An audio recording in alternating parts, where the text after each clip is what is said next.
नमस्कार, मैं हूं पल्लवी और आप देख रहे हैं धैर्य टीवी। और आज हम बात करने जा रहे हैं एक महत्वपूर्ण विषय पे। तो चलिए शुरुआत करते हैं।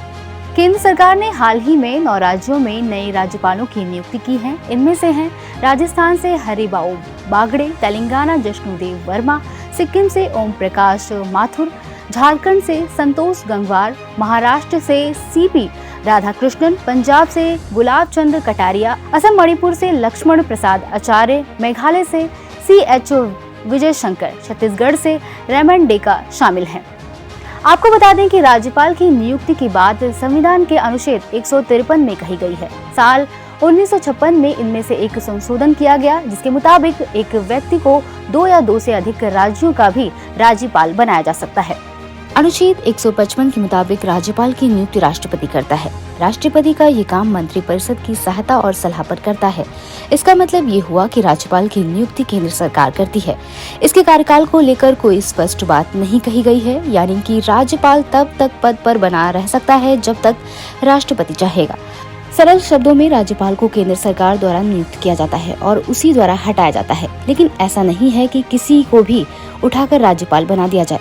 अनुच्छेद 157 और 158 में राज्यपाल की योग्यता एवं शर्तें बताई गई हैं। उदाहरण के तौर पर राज्यपाल को भारत का नागरिक होना चाहिए और 35 वर्ष की आयु होनी चाहिए। राज्यपाल को संसद या राज्य विधानमंडल का सदस्य नहीं होना चाहिए और किसी अन्य लाभ के पद पर नहीं होना चाहिए।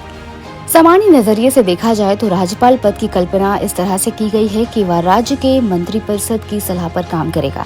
लेकिन क्या आप जानते हैं कि भारत की संघीय व्यवस्था केंद्र के पक्ष में थोड़ी झुकी हुई है, इसलिए राज्यपाल को कुछ विशेष शक्तियां मिली हैं, जैसे राज्य विधानमंडल द्वारा पारित विधेयक को सहमति देना या रोकना, किसी पार्टी को राज्य विधानसभा में अपना बहुमत साबित करने के लिए आवश्यक समय का निर्धारण करना, या चुनाव में त्रिशंकु जनादेश जैसे मामलों में किस पार्टी को अपना बहुमत साबित करने के लिए पहले बुलाया जाना चाहिए आदि।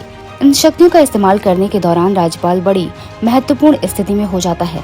बस यहीं से विवाद पनपता है और राज्यपाल पर ये आरोप लगता है कि वह केंद्र सरकार के इशारों पर काम कर रहा है।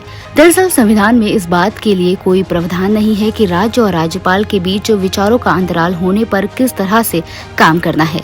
इसी वजह से समस्या खड़ी होती है। इन समस्याओं से निपटने के लिए विशेषज्ञ कुछ सुझाव भी देते हैं। उदाहरण के तौर पर राज्यपाल की नियुक्ति में संबंधित राज्य के मंत्रिपरिषद की भी सलाह ली जा सकती है। इसके अलावा सरकारिया आयोग और कुंची समिति ने जो प्रस्ताव दिए उनको भी आजमाया जा सकता है। सबसे महत्वपूर्ण बात यह है कि राज्यपाल से संविधान की रक्षा करने की अपेक्षा की जाती है, क्योंकि ये लोकतंत्र की आस्था का सवाल होता है। इस समस्या के बारे में आपकी क्या राय है और इसे सुलझाने के लिए आप किस तरह के उपाय बताना चाहेंगे, हमें कमेंट बॉक्स में जरूर बताइए। इस एपिसोड में इतना ही। हम फिर मिलेंगे एक नए कार्यक्रम के साथ। तब तक के लिए पढ़ते रहिए और बढ़ते रहिए। नमस्कार।